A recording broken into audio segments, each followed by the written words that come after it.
तो प्यारे बच्चों नमस्कार, आपकी दुनिया फिर से आप सबका स्वागत करते हैं आपके अपने इस चैनल लर्न एंड शेयर के यूट्यूब प्लेटफॉर्म पे। तो बात बच्चों आज कर रहे हैं अपन मिशन 30 की, तो जिसके अंदर अपन करने वाले हैं क्लास 12 के पूरे सिलेबस का निपटारा मात्र 30 घंटे में।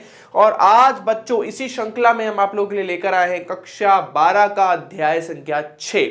ठीक है, चैप्टर का नाम है EMI इलेक्ट्रोमैग्नेटिक इंडक्शन, विद्युत चुंबकीय प्रेरण। बहुत प्यारा चैप्टर है, बहुत इंटरेस्टिंग चैप्टर है।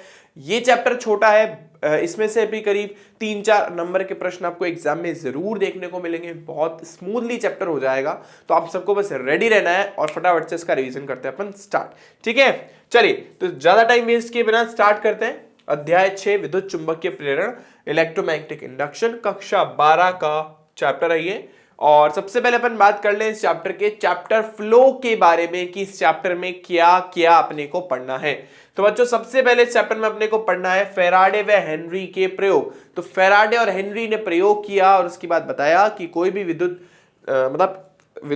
जैसे हमने पढ़ा था ना कि कोई भी धारावाही चालक जो है वो चुंबकीय क्षेत्र उत्पन्न कर सकता है, तो क्या परिवर्ती चुंबकीय क्षेत्र से धारा उत्पन्न की जा सकती है, ऐसा इन्होंने सोचा कुछ। इसके बाद अपन बात करेंगे बच्चों फैराडे के प्रेरण का जो प्रयोग था, मतलब इन लोगों ने मिलकर के एक एक्सपेरिमेंट किया था। फिर फैराडे ने आगे अपना इलेक्ट्रोमैग्नेटिक इंडक्शन का यानी विद्युत चुंबकीय प्रेरण का एक नियम दिया था। ठीक है ना, उसके बारे में अपन डिस्कस करेंगे उसके प्रयोगों के आधार पर। फिर एक साइंटिस्ट आया लेंज ने एक छोटा सा करेक्शन किया था हमारे इस फैराडे ने जो एक फॉर्मूला निकाला था V is equals to d∅dt and d∅dt, उसमें बस एक माइनस का चिन्ह लगाने के लिए आए थे। कौन? लेंज।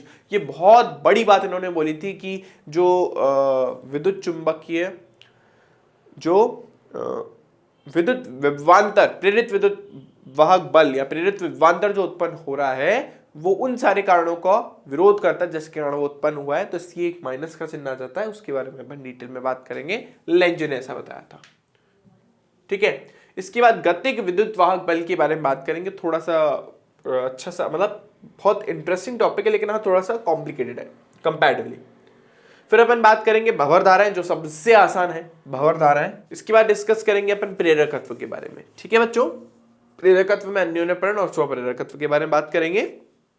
एक लास्ट टॉपिक जो आप मिसेंगे वो है हमारे पास AC जनरेटर, उसके बारे में डिस्कस करेंगे जो कि नेक्स्ट चैप्टर की नींव है। ठीक है, चलिए स्टार्ट करते हैं हमारे इंट्रोडक्शन के साथ। चैप्टर के इंट्रोडक्शन के बारे में बात करते हैं। तो आप सबने ये डिवाइस अपने आसपास देखी होगी जिसको ट्रांसफॉर्मर बोलते हैं, वो जरूर आप लोगों ने देखा होगा।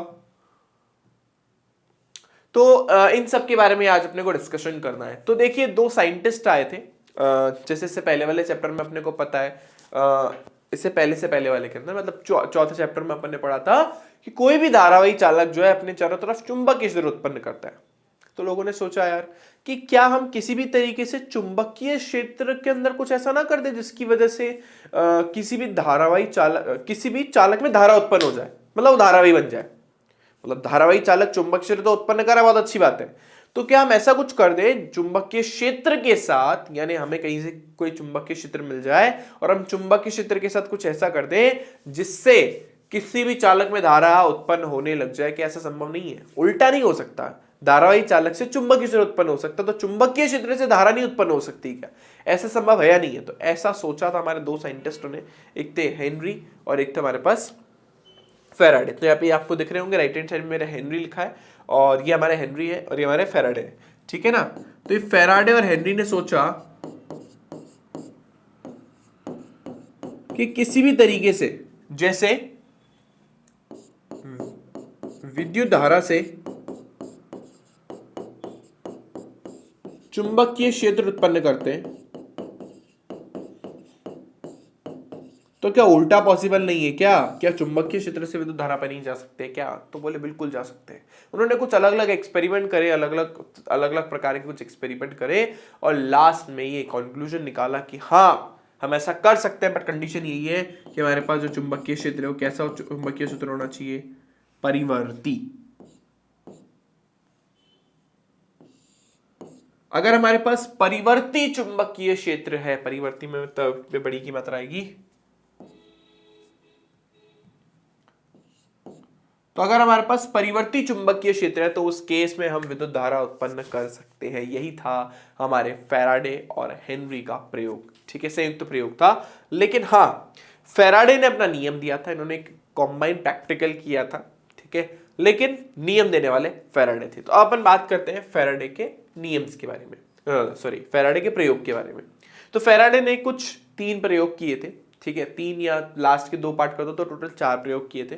पहला बहुत आसान सा प्रयोग था, उन्होंने एक कुंडली ली, एक चुंबक लिया, कुंडली और चुंबक स्थिर है, कोई प्रॉब्लम नहीं, गति नहीं कर रहे। अच्छा, इस कुंडली के साथ उन्होंने एक गैल्वेनोमीटर को जोड़ दिया, ठीक है, ओके।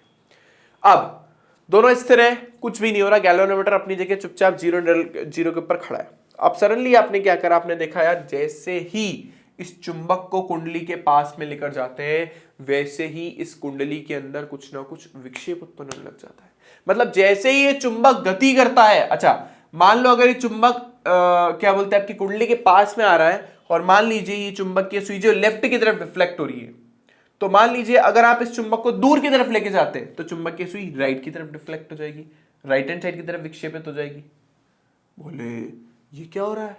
मतलब चुंबक को गति कराने से आपके इस कुंडली के अंदर जो गैल्वेनोमीटर लगा है उसमें विक्षेप आ रहा है। गैल्वेनोमीटर विक्षेप आने का मतलब है कि कहीं ना कहीं इस कुंडली में धारा प्रवाहित हो रही है, लेकिन वो धारा सिर्फ और सिर्फ तो उतनी ही समय के लिए रहती है जब तक ये चुंबक गति करता है। जैसे आपने इस चुंबक को अंदर ले जाके इसे रोक दिया, वैसे ही इस कुंडली जो हमारी गैल्वेनोमीटर है उसके अंदर विक्षेप जो है, जो सुई है उसकी वापस वो किस पे चली जाती है, 0 पे।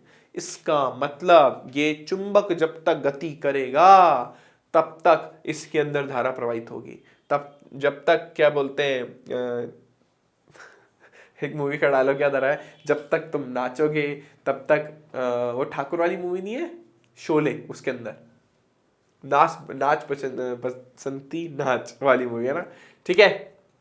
इसी तरीके से मान लीजिए इस चुंबक को स्थिर रख करके अगर हम इस कुंडली को गति कराते हैं, इस चुंबक को स्थिर रख करके इस कुंडली को गति कराते हैं, तो उस केस के अंदर भी हम देखेंगे कि भाई कुंडली के अंदर विक्षेप उत्पन्न कुंडली के अंदर जो गैल्वेनोमीटर लगा उसमें विक्षेप उत्पन्न हो रहा है। तो कंक्लूजन क्या निकला कि अगर हम कुंडली या चुंबक की आपेक्षित गति कराते हैं, आपेक्षित गति कराने का मतलब है एक स्थिर रहे दूसरा गति करे, अगर दोनों गति कर रहे हैं तो भी चलेगा, तो उस केस में आपको इस गैल्वेनोमीटर में कुछ ना कुछ विक्षेप प्राप्त होता है और कुंडली में क्षणिक समय के लिए या उतने समय के लिए जब तक उन दोनों के मध्य आपेक्षित गति हो रही है तब तक के लिए इसमें विद्युत धारा प्रवाहित होती रहेगी। ठीक है, ठीक है बच्चों, तो आई होप यहां तक सबको क्लियर है। चलिए इसको एक एक्सपेरिमेंट के थ्रू देख लेते हैं कि यार ये बात सच बोल रहे हैं सर, हम आपकी बात क्यों माने सर, हम आपकी बात क्यों माने सर। चलिए इसको एक एक्सपेरिमेंट के थ्रू देख लेते हैं। ये जैसे मैंने आपको पहले बता रखा है, ओ लैब्स आप लोगों के साथ शेयर भी करा हुआ, उसके अंदर आपको क्लास 10 की एक्टिविटीज में मिल जाएगा। ठीक है, तो यहाँ पे आपको दिख रहा होगा ये आपकी कॉइल है और इस कॉइल को देख लीजिए आपने एक गैल्वेनोमीटर से अटैच कर दिया है, एक सोलेनॉइड लिया हुआ है अपन ने, और यहाँ पे हमारे पास एक मैग्नेट है और मैग्नेट को देखिए अपन क्या करने वाले हैं। मैग्नेट को सबसे पहले अपन इस कुंडली की तरफ ले जाते हैं। देखिए जैसे ही मैग्नेट को कुंडली की तरफ लेके जाते हैं, कैन यू सी दैट कि भाई हमारा डिफ्लेक्शन लेफ्ट की तरफ हो रहा है और वो डिफ्लेक्शन सिर्फ 1 सेकंड के लिए रहता है जब तक ये गति कर रहा है। जैसे इसने गति करना बंद कर दी वैसे रिफ्लेक्शन हो जाता है गायब। अब देखिए इस कुंडली को लेके जाते हैं, चुंबक को लेके जाते हैं बाहर, इस बार आप देखिए डिफ्लेक्शन कहां की तरफ आया, राइट की तरफ, मतलब ये राइट की तरफ विक्षेपित हो गई। ठीक है, इसका मतलब जब हम उत्तरी ध्रुव को इसके पास में लेके जाते तो रिफ्लेक्शन आ रहा था लेफ्ट की तरफ, और अगर उत्तरी ध्रुव को राइट मतलब बाहर निकाले तो उस केस में डिफ्लेक्शन आ रहा था राइट की तरफ। ठीक है, अब इस एक्सपेरिमेंट को उल्टा करते हैं। अब हम नॉर्थ पोल को पास में लेके जाते हैं और क्या बोलते हैं, एक बार नॉर्थ पोल को पास में और एक बार नॉर्थ पोल को दूर लेके जाते हैं, तो देखते हैं क्या होता है। तो इस बार जस्ट पहले का उल्टा हो जाएगा, मतलब पहले पास ले जाने पर अगर लेफ्ट में डिफ्लेक्शन हो रहा था ना, तो अब पास में ले जाने पर राइट में डिफ्लेक्शन होगा। देखते हैं, देखो देखा। और अगर हम इसको बाहर लेके जाते हैं तो जैसे पहले बाहर ले जाने पर राइट में डिफ्लेक्शन हो रहा था, अब लेफ्ट में हो गया। ठीक है, तो इस एक्सपेरिमेंट से हमने क्या कंक्लूजन निकाला, बस इतना ही कंक्लूजन निकाला कि अगर हम कुंडली, इसमें कुंडली तो गति नहीं कर सकती, इसमें कुंडली स्थिर है, अब ये एक्सपेरिमेंट ही ऐसा है, इसमें कुंडली गति नहीं कर पाएगी। ठीक है, तो अगर हम मैग्नेट को या कुंडली में से किसी की भी एक की गति कराते हैं या दोनों को गति कराते हैं, बस उनकी अपेक्षित गति होनी चाहिए। ठीक है, मतलब किसी का वेग ज्यादा किसी का वेग कम होना चाहिए, तो उस केस में आपको गैल्वेनोमीटर में डिफ्लेक्शन मिलेगा या विक्षेप मिलेगा। और विक्षेप कब तक मिलेगा, जब तक दोनों के अंदर जब तक उनकी अपेक्षित गति हो रही है। ठीक है, आई होप यहां तक सबको क्लियर है। चलिए इसी तरीके से दूसरा एक्सपेरिमेंट भी हमारे पास, हमने एक कुंडली ली है, अब इस कुंडली को अपन एक बैटरी से अटैच कर दिया है। एक तो पहले ही थी हमारे पास, ये कुंडली तो पहले ही थी, एक और कुंडली अपन ने और ले ली। अब इस कुंडली के अंदर अपन एक बैटरी लगा दी। मतलब आप सबको पता ही एक सोलेनॉइड है, एक परिनालिका है, और परिनालिका एक छड़ चुंबक की तरह व्यवहार करती है। ठीक है, तो ये छड़ चुंबक की तरह व्यवहार कर रही है। तो अब हम इसी तरीके से जैसे मैग्नेट को इसके पास में और दूर लेके जा रहे थे, वैसे ही इस कुंडली को भी इसके पास और दूर लेके जाएंगे। देखेंगे अपन जब इस कुंडली को इसके पास या दूर लेके जाते हैं तो वापस हम देखते हैं कि इसके अंदर विक्षेप उत्पन्न होता है। मान लो पास ले जाने पर अगर लेफ्ट में डिफ्लेक्शन हो रहा है तो दूर ले जाने पर राइट में डिफ्लेक्शन होगा। ठीक है, डिफ्लेक्शन की बस डायरेक्शन चेंज हो जाएगी, बाकी कोई चेंज नहीं है। तो आई होप यहां तक आपको समझ आया होगा कि भाई किसी भी तरीके से अगर मैग्नेट या एक धारावाही कुंडली को जब किसी दूसरी कुंडली के पास में लेके जाते हैं और जब गति कराते हैं अपेक्षित गति, तो उस केस में उसमें क्या बोलते हैं, क्षणिक समय के लिए धारा उत्पन्न होती है। ठीक है, आगे देखते हैं क्या होता है। आगे भी कुछ एक्सपेरिमेंट उन्होंने किए। प्रयोग नंबर 3 में उनके पास 2 कुंडली आती है, इसमें से एक को अपन बोलते हैं प्राथमिक कुंडली, प्राइमरी कॉइल, और दूसरे को अपन बोलते हैं द्वितीय कुंडली, सेकेंडरी कॉइल। प्राइमरी कॉइल या प्राथमिक कुंडली वही कुंडली जो अभी तक चलती आ रही है, उसमें कोई चेंज नहीं कर रहा हूं, वही गैल्वेनोमीटर एक कुंडली है। ठीक है, दूसरी जो कुंडली है उसमें भी लगा हुआ तो एक स्विच ही है इस बार, सॉरी लगा हुआ तो अभी एक बैटरी है, लेकिन उस बैटरी के साथ एक टैपिंग की लगा दी मैंने। टैपिंग की, टक टक टक, स्विच लगा दो एक ऑन ऑफ वाला। तो आप देखोगे कि जब आप स्विच को ऑन करते हो तो इसमें कुछ 1 सेकंड के लिए धारा प्रवाहित होती है, या जब स्विच को आप ऑफ करते हो तो भी इसमें से 1 सेकंड के लिए धारा प्रवाहित होती है। मतलब गैल्वेनोमीटर में कुछ विक्षेप उत्पन्न होता है। तो कहीं ना कहीं स्विच को ऑन या ऑफ करते टाइम सिर्फ 1 सेकंड के लिए धारा का जो आपकी कुंडली है उसके अंदर धारा उत्पन्न होती है और गैल्वेनोमीटर में विक्षेप उत्पन्न होता है। तो इन 3 प्रयोगों से हमने जो मतलब हमारे फैराडे भाई साहब ने जो कंक्लूजन निकाला, जो निष्कर्ष निकाला, वो अपन पढ़ने वाले हैं, देखते हैं। तो सिंपल सा उनका वो था, मैं आपको बता देता हूं। उन्होंने कहा था अगर आप किसी भी चुंबक को या कुंडली को गति कराते हो तो कुंडली से संबंधित फ्लक्स का मान परिवर्तित होता है। फ्लक्स में पिछले चैप्टर में पढ़ा चुका हूं। ठीक है, तो जब आप कुंडली को चुंबक के पास में लेके गए थे, जैसे इस केस में लेके गए थे, तो देखिए क्या हुआ था, जो कुंडली है उससे संबंधित फ्लक्स का मान क्या हो रहा था बच्चों, चेंज हो रहा था। जब आपकी चुंबक जो है कुंडली के पास में आती है तो उस केस के अंदर कुंडली से संबंधित फ्लक्स का मान बढ़ता है। जब ये चुंबक कुंडली से दूर भागता है तो इससे संबंधित फ्लक्स का मान घटता है। ठीक है, तो कुल मिलाकर के जब चुंबक पास या दूर जाएगा तो उस केस में उस केस में कुंडली से संबंधित फ्लक्स का मान घटेगा, बढ़ेगा, घटेगा, बढ़ेगा, घटेगा, बढ़ेगा, इस तरीके से होता रहेगा। ठीक है बच्चों, तो इसी तरीके से इस वाले एक्सपेरिमेंट में सेम ही कहानी है। अब जैसे मैंने आपको बताया था, ये एक किसकी तरह व्यवहार कर रही है,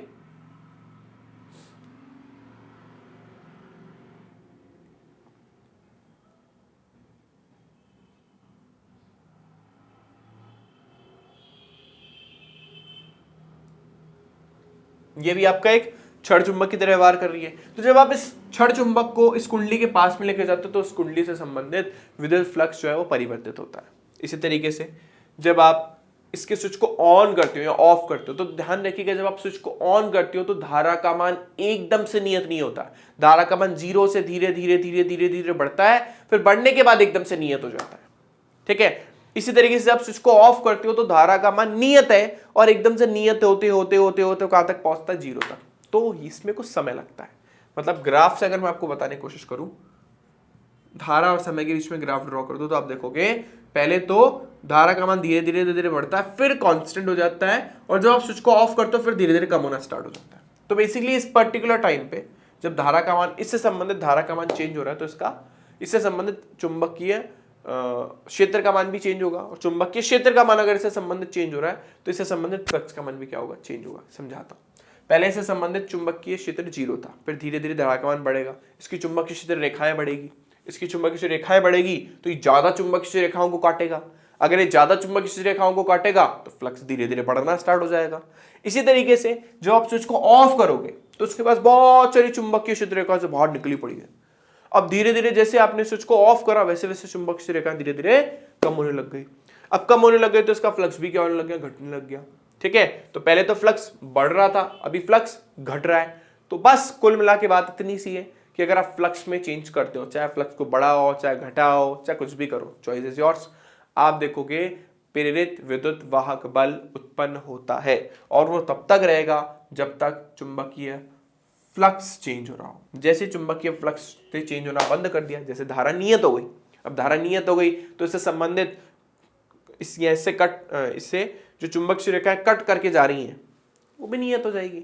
एक बार जैसे नियत हो जाती है वैसे धारा उत्पन्न होना बंद हो जाती है। इसके बेसिस पे हमारे माइकल फैराडे ने लॉ दिया और वो लॉ यही था कि किसी कुंडली में प्रेरित विद्युत वाहक बल उसके फ्लक्स में परिवर्तन की दर के बराबर होता है। इससे पहले एक चीज उन्होंने बोली, चुंबकीय फ्लक्स में परिवर्तन करोगे तो प्रेरित विद्युत वाहक बल उत्पन्न होगा। प्रेरित विद्युत वाहक बल से कंफ्यूज मत होना, एक्चुअली वोल्टेज ही है, ये एक्चुअली वोल्टेज ही है, ठीक है। तो चुंबकीय फ्लक्स में परिवर्तन करोगे तो प्रेरित विद्युत वाहक बल उत्पन्न होगा, प्रेरित वोल्टेज उत्पन्न होगा, जिससे प्रेरित विद्युत धारा उत्पन्न होगी, ठीक है बच्चों। तो यहाँ पर अपन ई या बी जो भी आप लिखना चाहो लिख सकते हो, वो किसके इक्वल हो जाएगा, del phi upon del T.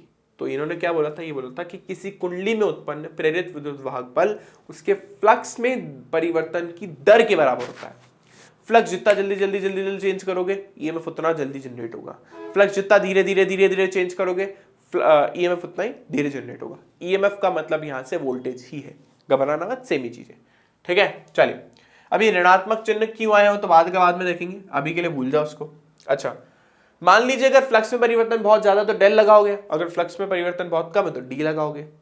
एक फेरा है तो del phi upon del T लिख दोगे, D phi upon D T लिख दोगे, और अगर एन फेरों की कुंडली है तो माइनस का N D phi upon D T लिख दोगे। अच्छा, फेरे कौन से ले रहे अपन, जिस कुंडली का फ्लक्स चेंज हो रहा है। जैसे इस केस में इसका फ्लक्स चेंज हो रहा था, इस कुंडली में इसका फ्लक्स चेंज हो रहा था, इसमें इसका फ्लक्स चेंज हो रहा था। तो जिस भी कुंडली का फ्लक्स चेंज होता है उसमें उसके फेरों की संख्या अपन यूज करते हैं, ठीक है। आई होप माइकल फैराडे के नियम आपको समझ आ गए। पहला नियम है, अगर आप किसी कुंडली से संबंधित फ्लक्स का मान चेंज करते हो तो उसमें प्रेरित विद्युत वाहक बल उत्पन्न होता है, जिसके कारण प्रेरित विद्युत धारा उत्पन्न होती है, और ये प्रेरित विद्युत धारा तब तक बनी रहती है जब तक उस कुंडली से संबंधित फ्लक्स का मान परिवर्तित हो रहा है। जैसे फ्लक्स का मान परिवर्तित होना बंद हो जाएगा वैसे उसके अंदर प्रेरित विद्युत वाहक बल 0 हो जाएगा। दूसरा, ये प्रेरित विद्युत वाहक बल फ्लक्स में परिवर्तन की दर के बराबर होता है, यानी D phi by D T के बराबर होता है, ठीक है। ऋणात्मक चिन्ह के बारे में अभी अपन लेंज से पढ़ेंगे कि लेंज ने ऐसा बताया कि ये माइनस का चिन्ह क्यों आ रहा है, ठीक है। ओके, चलिए, तो जैसा मैंने आपको बताया हमारे फैराडे के नियम वही लिखे हुए यहाँ पर कि यदि किसी कुंडली से संबंधित फ्लक्स का मान परिवर्तित होता है तो उसमें प्रेरित विद्युत वाहक बल उत्पन्न होता है, जिसके फलस्वरूप उसमें प्रेरित विद्युत धारा उत्पन्न होती है। मैंने आपको पहला रूल ये बताया। दूसरा लिखा है प्रेरित विद्युत वाहक बल फ्लक्स में परिवर्तन के बराबर होता है, ये लिखा है इक्वल्स टू माइनस का D phi upon D T, और एन फेरो के लिए माइनस का N D phi by D T, जो मैंने आपको बोला वो यहाँ पे लिखा हुआ है। अच्छा, अब मैं धारा का मान निकालना चाहता हूँ। विभवांतर का मान तो निकाल लिया, अब धारा निकालना है। तो ओम के नियम से धारा के वोल्टेज किसके बराबर होता है, आई आर। तो ई लिखो या वी लिखो कोई फर्क नहीं पड़ता, कंफर्टेबल नहीं हो ई लिखने के साथ तो वी लिख दो, कोई टेंशन नहीं है। तो ये आई आर के इक्वल हो गया, आर आपका चला गया नीचे, जो धारा चाहिए आर आपका गुणा में वहां पे जाके भाग हो जाएगा। तो धारा का मान किसके इक्वल हो जाएगा, माइनस का N R D phi by D T. अच्छा, फ्लक्स का फॉर्मूला अपन ने पढ़ा था ना पिछले चैप्टर में, निकाल के आए बी ए कॉस थीटा। टेक दो यहाँ पे, ये लो टेक दिया मैंने, निकल आया। अगर इसमें बी और ए कांस्टेंट है तो बाहर फेंक दो, सिंपल, ठीक है। तो D cos theta by D T हो जाएगा, है ना, ठीक है। ओके, आई होप यहां तक सबको क्लियर हो गया। तो अपन ने प्रेरित विद्युत वाहक बल निकाल लिया है, प्रेरित विद्युत धारा निकाल ली है, ठीक है। चलिए, अब वो नेगेटिव साइन का रीजन पढ़ते हैं। लेंज भैया क्या बोलते हैं, लेंज भैया बोलते हैं कि भाई ठीक है, कुंडली में धारा प्रवाहित हो रही है या किसी भी चालक में धारा प्रवाहित हो रही है, अच्छी बात है, लेकिन ये जो धारा प्रवाहित हो रही है ना वो इस प्रकार प्रवाहित होगी कि उन सारे कारकों का विरोध करे जिसके कारण ये उत्पन्न हुई है। मतलब अगर ध्यान से देखिएगा, जब ये चुंबक इसके पास में आ रहा था तो उसका फ्लक्स क्या हो रहा था, बढ़ रहा था। तो इसके अंदर प्रेरित विद्युत धारा इस तरीके से उत्पन्न होगी कि फ्लक्स को कम करने की कोशिश करे। ये फ्लक्स को, भाई फ्लक्स जैसे जैसे चुंबक पास आएगा तो फ्लक्स बढ़ेगा। तो हम बोल रहे हैं कि इसके अंदर धारा इस तरीके से उत्पन्न हो जाएगी कि ये क्या बोलते हैं, इसके अंदर जो है ये फ्लक्स के मान को कम कर दे। अब ये कैसे करेगी, तो ये क्या करेगी, ये नॉर्थ पोल इसके पास आना तो अपने यहाँ पे नॉर्थ पोल बना देगी, ये अपने पास नॉर्थ पोल बना देगी। ठीक है, तो नॉर्थ पोल एक दूसरे को प्रतिकर्षित करेंगे तो ये अपने आप इसको दूर की तरफ धक्का देने की कोशिश करेगी। इसी तरीके से मान लेते हैं सॉरी कि अब हम इस मैग्नेट को दूर लेके जा रहे हैं, चुंबक को दूर ले जा रहे हैं। तो अगर हम चुंबक को दूर लेके जा रहे हैं तो बच्चों क्या होगा, उस केस के अंदर इससे संबंधित फ्लक्स का मान घटेगा, तो ये फ्लक्स को बढ़ाने की कोशिश करेगी। कैसे बढ़ाने की कोशिश करेगी, यहाँ पे साउथ पोल बना देगी। क्यों बनाएगी साउथ पोल, क्योंकि साउथ पोल नॉर्थ पोल को अट्रैक्ट करता है। बोले तू मेरे से दूर जा रही है ना, मैं तेरे को जाने नहीं दूंगा, मैं तेरे को पास लेने की कोशिश करूंगा। मतलब अगर ये पास आ रहा है ना तो उसको दूर भगाने की कोशिश कर रही है, और ये दूर जा रहा है ना तो उसको पास लाने का कोशिश कर रही है। मतलब जो खो रहा है ना, जो हम कर रहे हैं उसका उल्टा करने का कोशिश कौन कर रहा है, कुंडली। तो इसमें धारा इस तरीके से प्रवाहित होगी कि उन सारे कारकों का विरोध करे जिसके कारण ये उत्पन्न हुई है। जैसे मैंने आपको बताया, नॉर्थ पोल को पास लेकर आने पर नॉर्थ पोल बनता है, नॉर्थ पोल को दूर ले जाने पर यानी उत्तरी ध्रुव को दूर ले जाने पर साउथ पोल बनता है। ठीक, अब धारा की दिशा भी यहां से निकाल सकते हो। मान लो मैं यहां से देख रहा हूं तो यहाँ पे एक मुझे नॉर्थ पोल दिखेगा, और अगर नॉर्थ पोल दिख रहा है, अगर यहाँ पे नॉर्थ पोल बन रहा है तो धारा कुछ इस तरीके से बहेगी, यानी विक्षेप आपका इस डायरेक्शन में। जबकि इस वाले केस के अंदर अगर आप नॉर्थ पोल को दूर लेके जा रहे हो और मैं यहां से ऑब्जर्व कर रहा हूं, ये मेरी आंखें हैं, ठीक है ना, तो यहां पर आप देखोगे कि क्योंकि दूर जा रहा है तो यहां पे ऑटोमेटिकली क्या बन जाएगा, साउथ पोल। तो इस केस में देखो ये विक्षेप आ जाएगा हमारा टुवर्ड द लेफ्ट की तरफ आ जाएगा।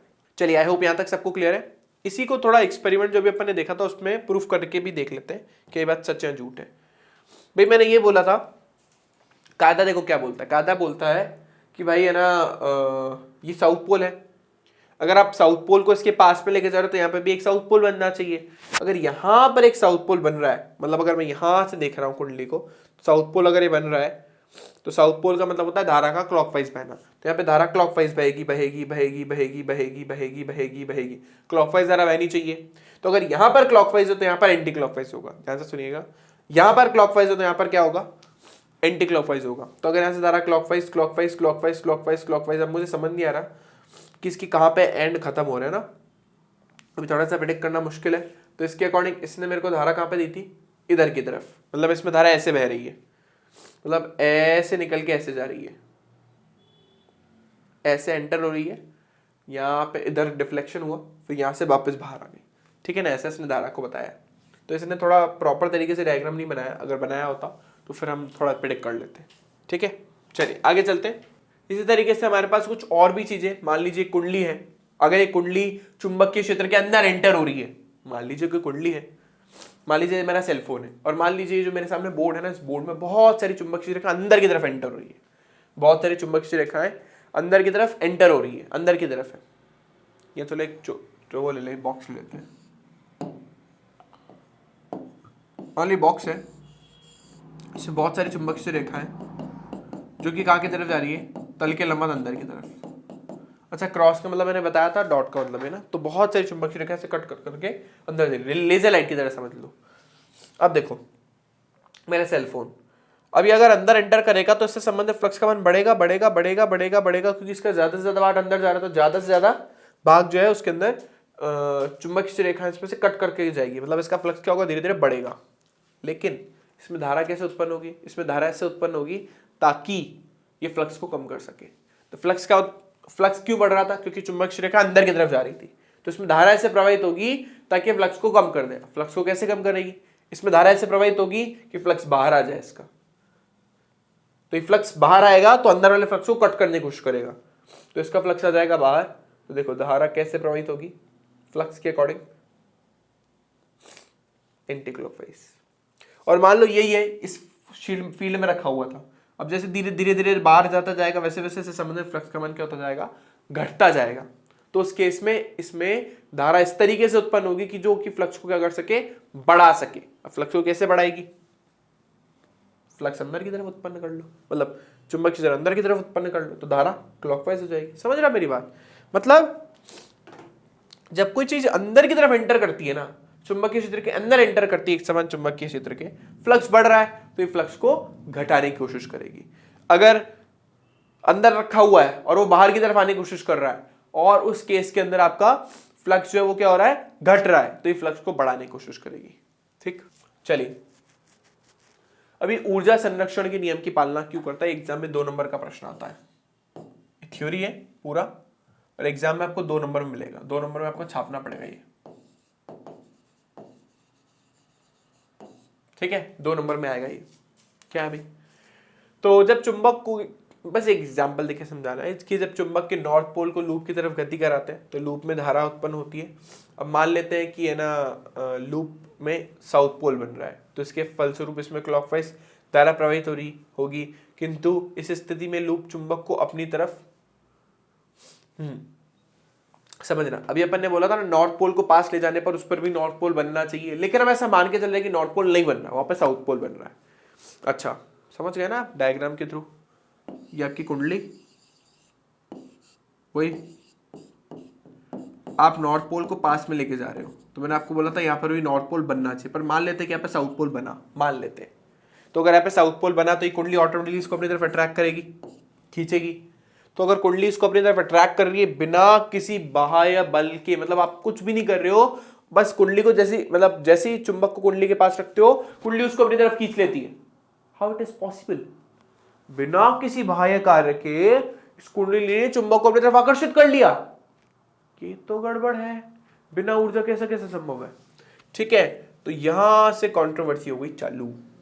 ठीक है, कि भाई बिना किसी बाह्य कार्य के इस कुंडली ने चुंबक को अपनी तरफ आकर्षित करा कैसे, ये तो संभव ही नहीं है। तो तभी संभव है कि ऐसा हो रहा हो कि मान लो आप चुंबक के नॉर्थ पोल को मेरी तरफ लाने की कोशिश कर रहे हो, मैं यहाँ पे भी अपने ऊपर नॉर्थ पोल बनाऊं ताकि आपको धक्का दे सकूं। आपको जो धक्का दिया जा रहा है उसके विरुद्ध आप जो कार्य करोगे चुंबक को पास लाने के लिए, वही कार्य इसके अंदर ऊर्जा के रूप में संचित हो जाता है, जिसकी वजह से विद्युत धारा उत्पन्न होती है। मतलब आप एक्चुअली अपने कार्य को ही ऊर्जा में कन्वर्ट कर रहे हो उस कुंडली के थ्रू।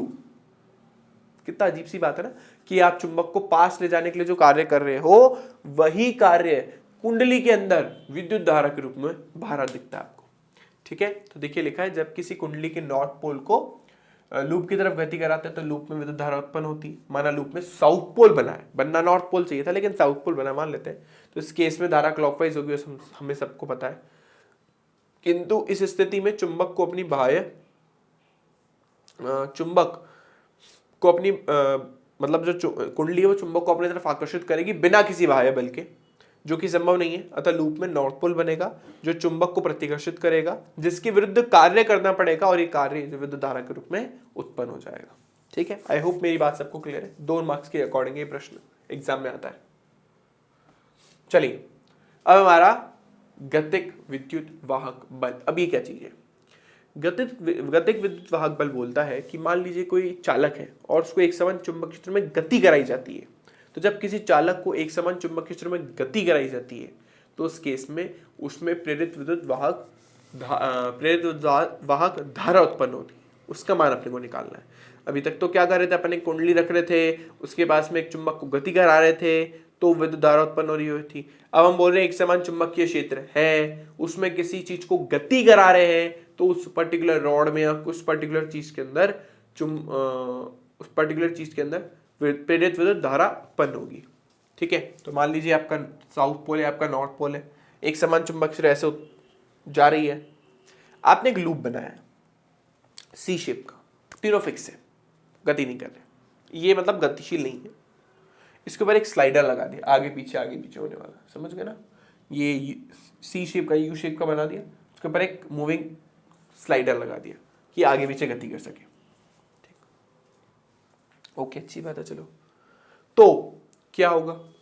ऑब्वियस ही बात है, अभी ये एक तरीके का लूप है, बंद लूप, इसमें से बहुत सारी चुंबक क्षेत्र इसको कट करके भी जारी होगी, ऐसे जारी होगी, अच्छी बात है। लेकिन जैसे आप स्लाइडर को अंदर की तरफ गति करना स्टार्ट करते हो, इससे संबंधित फ्लक्स का मान घटने लग जाता है, क्योंकि अब क्षेत्रफल कम बचा।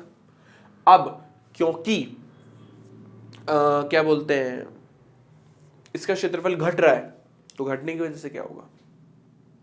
प्रेरित वाहक बल उत्पन्न होगा, जिसकी वजह से प्रेरित विद्युत धारा उत्पन्न होगी। क्यों? क्योंकि इसका फ्लक्स घट रहा है, फ्लक्स चेंज हो रहा है, और फ्लक्स चेंज हुआ तो प्रेरित विद्युत वाहक बल और प्रेरित विद्युत धारा उत्पन्न होना कॉमन है। बहुत आसान, बहुत सिंपल सी बात है, अपन पढ़कर आए। तो यही होगा यहाँ पे।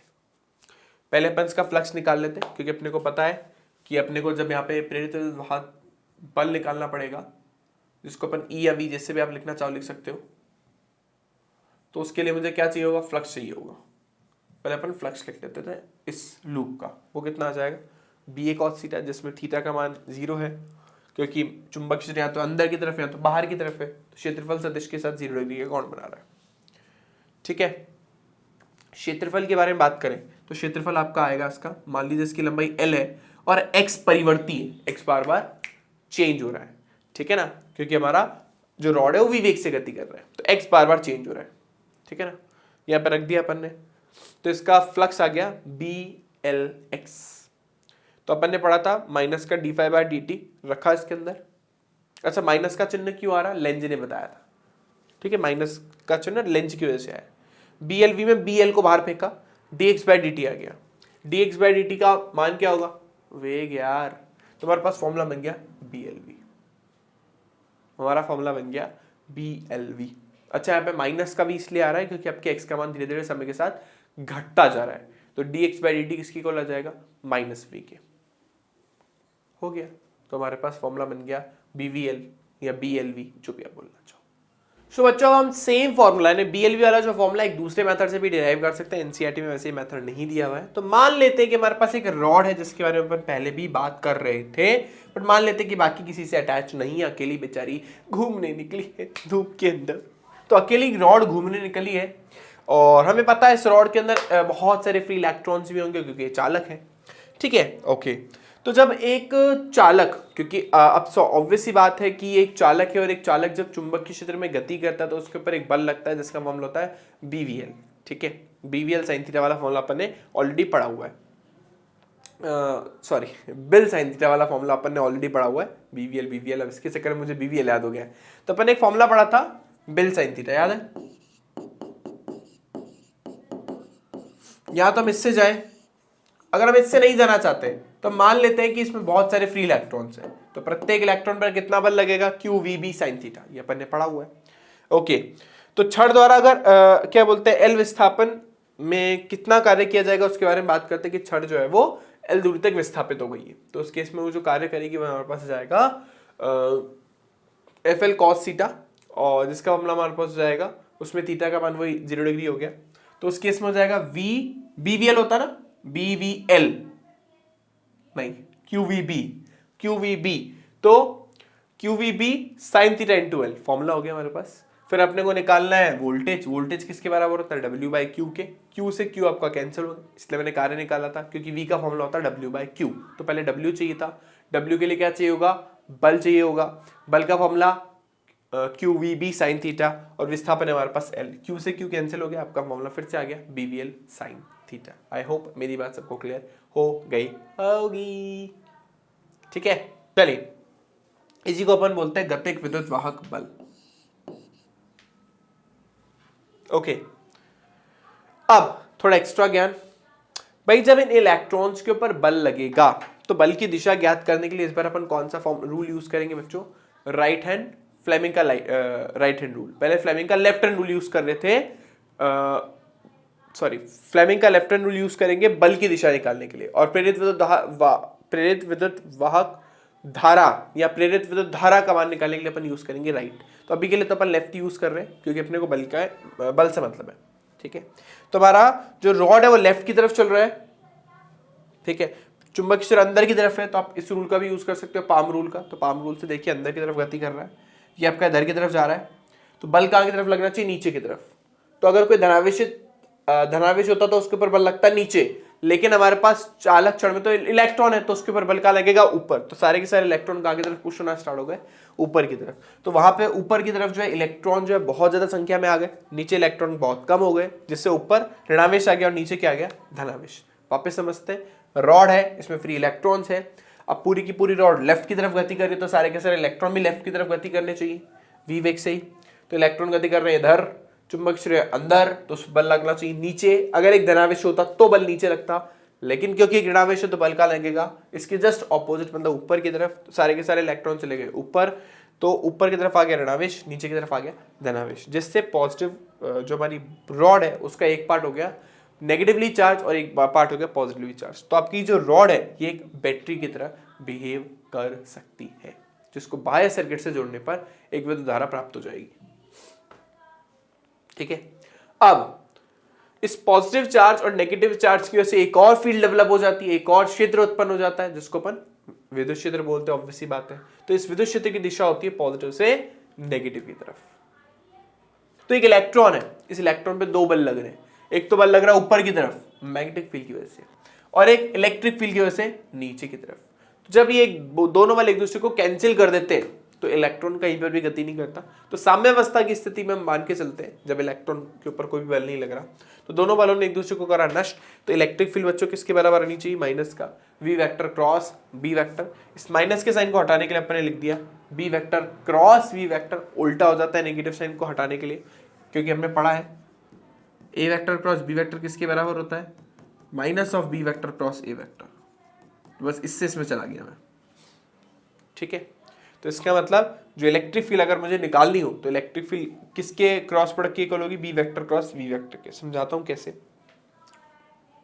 आपका मैग्नेटिक फील्ड आप अंदर की तरफ, चुंबकीय क्षेत्र अंदर की तरफ था, वेग यहां पे था, आप इन दोनों का क्रॉस प्रोडक्ट निकाल दिया। कहां से कहां पे जाना, बी से बी अंदर है, देखिए बी अंदर है, वी है ना, ऐसे। तो चुंबक क्षेत्र निकालने के लिए, विद्युत क्षेत्र निकालने के लिए अपन कहां से कहां पे जाएंगे, देखिएगा ये रहा बी, ये रहा वी, बी से वी की तरफ। तो चुंबक क्षेत्र कहां की तरफ आना चाहिए, ऊपर की तरफ, स्तर की तरफ। तो देखिए ये रहा विद्युत क्षेत्र, चुंबक क्षेत्र नहीं, विद्युत क्षेत्र आपको ऊपर की तरफ आना चाहिए, ये रहा विद्युत क्षेत्र।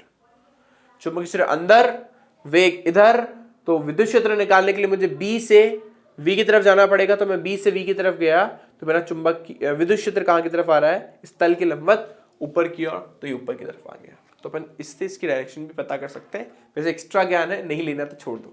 ठीक है, okay. Important derivation, important derivation देखिए। मान लीजिए कोई एक रॉड है, वो एक समान चुंबक क्षेत्र में ऐसे ऐसे गति कर रही है, यू, है ना। तो क्या करेगी, हर बार चुंबक क्षेत्र को कट करेगी करेगी करेगी करेगी करेगी, और जैसे जैसे चुंबक क्षेत्र को कट करती जाएगी उसमें प्रेरित विद्युत वाहक बल और प्रेरित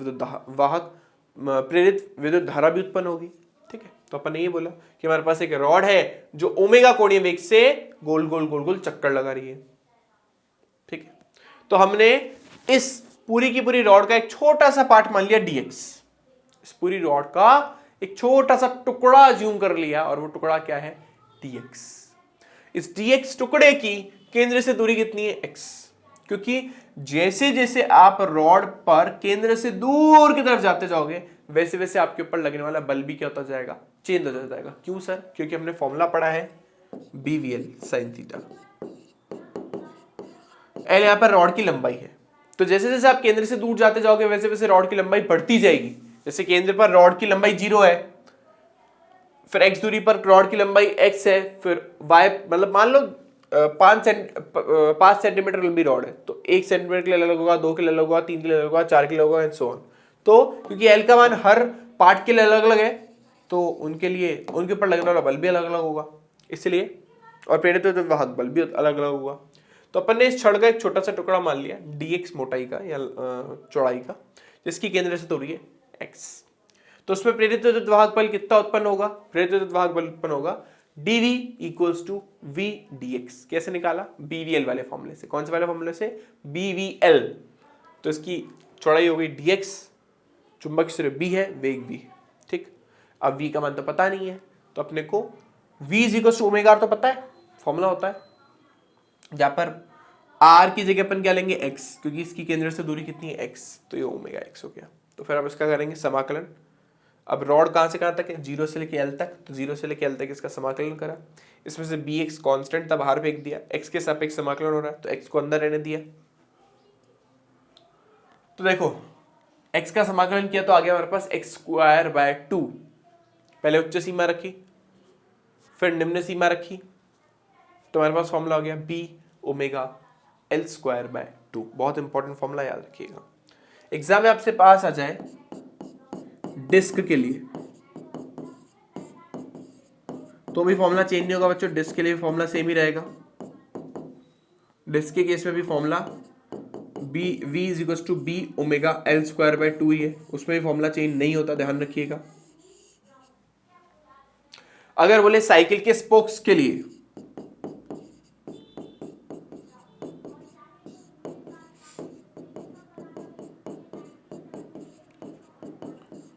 साइकिल के स्पोक्स क्या होते हैं, ये डंडियां दिख रही है ना, इसी को बोलते हैं साइकिल के स्पोक्स। अब ध्यान से सुनना, देखो ये साइकिल है, इस साइकिल की रिम है और उस पर जो स्पोक्स है, ये भी चालक है, बीच वाला भी चालक है। तो आप ढंग से देखोगे तो एक्चुअली ये सारे के सारे जो छड़े हैं वो समांतर क्रम में लगी हुई, जिसका एक पॉइंट ये रहा और दूसरा पॉइंट ये रहा। तो अब क्योंकि ये सबके सब समांतर क्रम में लगी और समांतर क्रम में वोल्टेज सेम होता है, तो सारी स्पोक्स के लिए जो विद्युत वाहक बल होगा वो सेम ही होगा, B omega L square by 2। Reason क्या है इसके पीछे, क्योंकि सारी की सारी स्पोक्स समांतर क्रम में लगी और समांतर क्रम में वोल्टेज कभी भी चेंज नहीं होता। हाँ, अगर श्रेणी क्रम में लगी होती तो फिर इसके लिए अपन जो है जितनी भी स्पोक्स होती है उससे गुणा कर देते हैं, लेकिन क्योंकि सारी की सारी समांतर क्रम में लगी इसलिए सबके लिए जो प्रेरित वाहक बल का फॉर्मूला है वो यही होगा। फिर चाहे पूरे साइकिल के लिए, पहिए के लिए निकालो, चाहे एक सिंगल स्पोक के लिए, फॉर्मूले के अंदर आंसर, या आंसर में कोई चेंज नहीं आएगा। आई होप सबको क्लियर है। चलिए, अब क्या होगा जब ये प्रेरित वाहक बल उत्पन्न हो जाता है, प्रेरित विद्युत धारा उत्पन्न हो जाती है, तो थोड़ी देर बाद धारा ही गायब हो जाती है। तो ये धारा कहीं किसी ना किसी रूप में तो चेंज होगी ना, ऊर्जा के रूप में कन्वर्ट होगी, ऑब्वियस सी बात है। थोड़ी देर बाद आपका मटेरियल गर्म हो जाएगा, ठीक है। तो प्रेरित विद्युत वाहक बल का फॉर्मूला अपन ने पढ़ा BVL। मुझे क्या निकालना है, मुझे निकालना है आपका ऊर्जा कार्य के बराबर है, ठीक। तो धारा निकाली अपन यहां से, वही I = V/R, वही BVL/R, ठीक है। अच्छा, इस छड़ के कारण चालक एक धारा, इस धारा के कारण चालक एवं धारावाही चालक छड़ की भांति व्यवहार करता है, जिस पर चुंबक क्षेत्र बल लगाता है। अब ये धारावाही चालक हो गया जो कि चुंबक क्षेत्र में गति कर रहा है। अब ये धारावाही चालक अगर चुंबक क्षेत्र में गति करता है तो भाई चुंबक क्षेत्र उसको छोड़ता थोड़ा ना, चुंबक क्षेत्र तो फिर बल लगाता है। देखो ये लिखा हुआ है, इस धारा के कारण चालक एक धारावाही चालक की भांति व्यवहार करता है, जिस पर चुंबक क्षेत्र बल लगाता है, और उसका फॉर्मूला होता है बेल साइन थीटा। लगाया, थीटा का मान 90 डिग्री, वही चुंबक क्षेत्र अंदर की तरफ है और हमारी रॉड जो है लेफ्ट या राइट की तरफ गति कर रही है। बेल आ गया। धारा कहां से आएगी इसमें, ये रही, अभी निकाली, BVL/R, BVL/R रखा। धारा का मान कितना हो गया, B² VL²/R। लेकिन मुझे बल का मान नहीं निकालना था, मुझे तो निकालना था ऊर्जा का मान। तो ऊर्जा जैसे मैंने आपको बोला कार्य के बराबर होती है। तो देखिए हो क्या रहा है, हो ये रहा है कि इस रॉड को आप लेफ्ट की तरफ लेके जाते हो, फिर इसमें प्रेरित विद्युत वाहक धारा उत्पन्न होती है। वो प्रेरित विद्युत धारा जो होती है उसकी वजह से इसके ऊपर बल लगता है और वो बल बोल रहा है उसको बाहर भाग, तू यहां से दूर जा यहां से। लेकिन फिर भी इसको मैंने अपनी जगह बनाए रखने के लिए बाहर से कुछ बल लगाया, पुश किया इसको। तो मैंने जो बल लगाया ना उसके लिए मैंने कुछ कार्य किया होगा, उस कार्य का मान मैं निकाल रहा हूं। तो वो किसके बराबर हो गया, W = F × x। अब x का मान कहां से लाऊं, वेग इंटू समय, ये आ गया। बस वेग अंदर गुणा हो गया तो W का मान आ गया B² V² L²/R × T। खत्म। अगर आपसे कोई बोले पावर का मान निकाल लो, ठीक है, अच्छा ऊष्मा का मान निकालोगे। अच्छा ये चीज और अब मैं आपको बताता हूं, तो ये हमने कार्य किया है, उसका मान आया। अगर मैं इससे उत्पन्न होने वाली ऊष्मा का मान निकालूं तो फॉर्मूला आएगा I²RT। I का मान पीछे निकाला था, BVL/R रखा। हमने ऑब्जर्व किया कि ये वाला फॉर्मूला और ये वाला फॉर्मूला सेम आ रहा है। हमने जो कार्य किया रॉड को अंदर पुश करने में और धारा की वजह से उसके अंदर जो हीट डेवलप हुई, जो ऊष्मा उत्पन्न हुई, उसके लिए फॉर्मूला जो आ रहा है वही आ रहा है। और ये दोनों फॉर्मूले आपस में क्या है, बराबर है। इससे क्या निकल प्रूफ होता है, इससे प्रूफ होता है कि हमने जो कार्य किया वो ऊष्मा में कन्वर्ट हो गया। देखो ये लिखा है, इस प्रकार बाह्य बल द्वारा किया गया कार्य ऊष्मा में कन्वर्ट हो जाता है, ठीक है। शक्ति अगर निकालनी हो तो कार्य अपॉन समय के इक्वल होती है। तो आप कोई सा भी एक फॉर्मूला पीछे वाला या जो भी वाला यूज कर लीजिए। आपका टी से टी कैंसिल हो जाएगा, बाकी फॉर्मूला हो जाएगा B square V square L square over R. I hope सबको क्लियर है। यहाँ पर एक चीज और पूछी जाती है, वो होता है आवेश, तो मैं वो भी आपको बता देता हूँ। आई का मान तो अपन ने निकाल लिया था, क्या बोलते हैं वही माइनस का N D five by D T divided by R, है ना, यार लिखा नहीं मैंने यहाँ पे। तो अब अपने को चार्ज चाहिए, तो बच्चों आई किसके इक्वल होता है, D Q by D T. तो अपन ने क्या करा, गड़बड़ कर रखी है यहाँ पे मैंने, आर आएगा नीचे। देखो समझाता हूं, धारा का मान आया ये,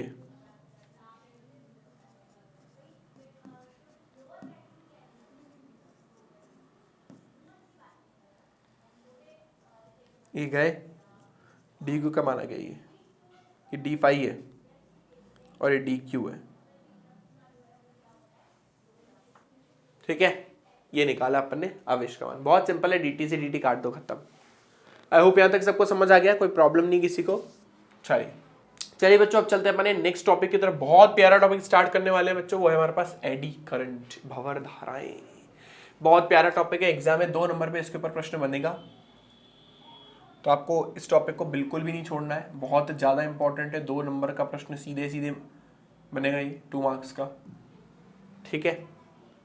ओके, एडी करंट क्या होती है, जब भी कोई चालक से संबंधित फ्लक्स का मान चेंज होता है, अपन ने अभी यही पढ़ा कि उसमें प्रेरित विद्युत वाहक बल उत्पन्न होता है और प्रेरित विद्युत वाहक बल की वजह से प्रेरित विद्युत धारा उत्पन्न होती है, इतना अपन ने पढ़ा, ठीक है फाइन।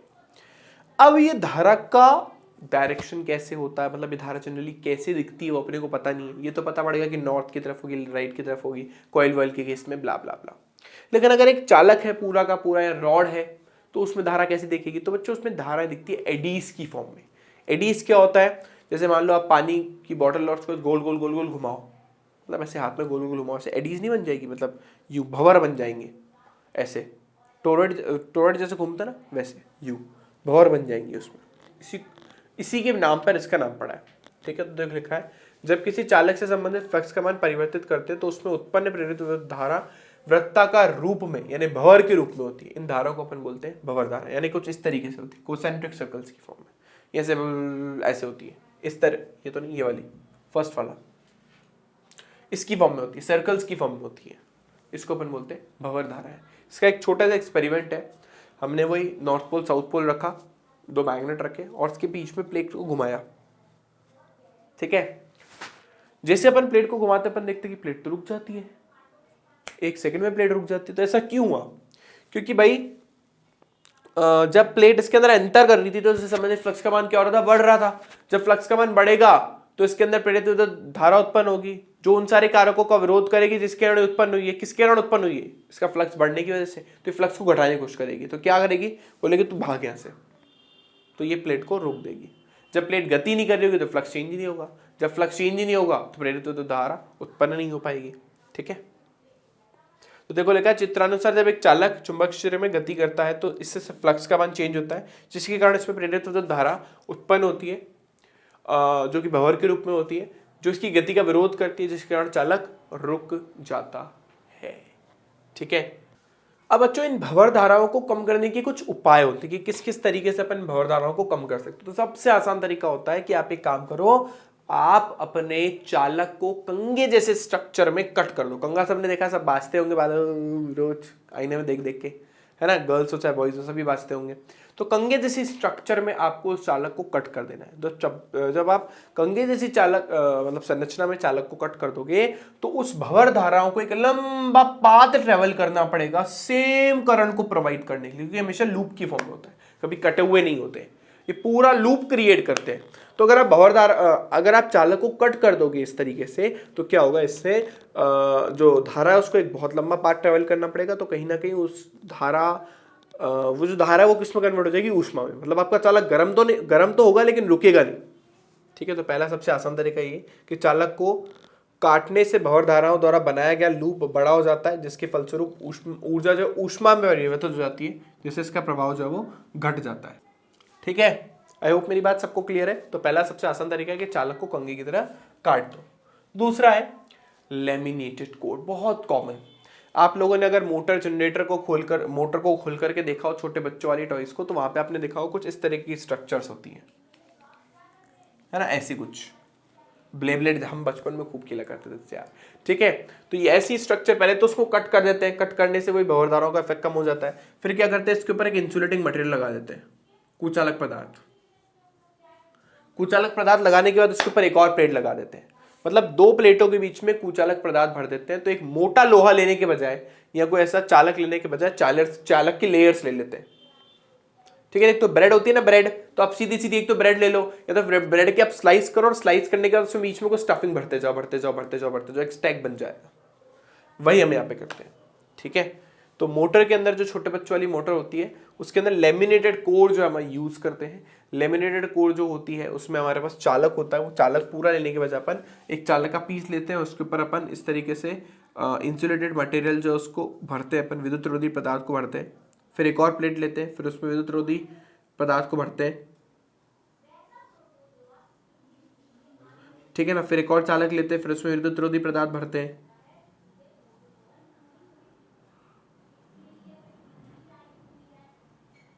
एंड सो ऑन, ये प्रोसीजर से चलता रहता है। ठीक है, आई होप मेरी बात सबको क्लियर है। अच्छा, इसका जो क्रोड होता है वो तांबे का बना होता है, और तांबे का प्रतिरोध काफी कम होता है, इसलिए क्रोड को जनरली अपन तांबे का बनाते हैं। ठीक है, तो तीन तरीके हुए, एक तो उसको कट कर दो, दूसरा लेमिनेटेड क्रोड बना लो, और तीसरा क्रोड को बनाते टाइम तांबे का उपयोग करो, क्योंकि तांबे का प्रतिरोध सबसे कम होता है। अब इसका यूज कहाँ है, ऐसा नहीं है इसका सिर्फ इससे बचने के उपाय है, इसका यूज भी कर सकते हैं अपन। इसका यूज होता है पहले तो रेलगाड़ी के ब्रेक्स लगाने में। रेलगाड़ियों का ब्रेक्स जो है एकदम से नहीं लगता, आप लोगों ने देखा होगा रेलगाड़ी को रुकने में कुछ समय लगता है।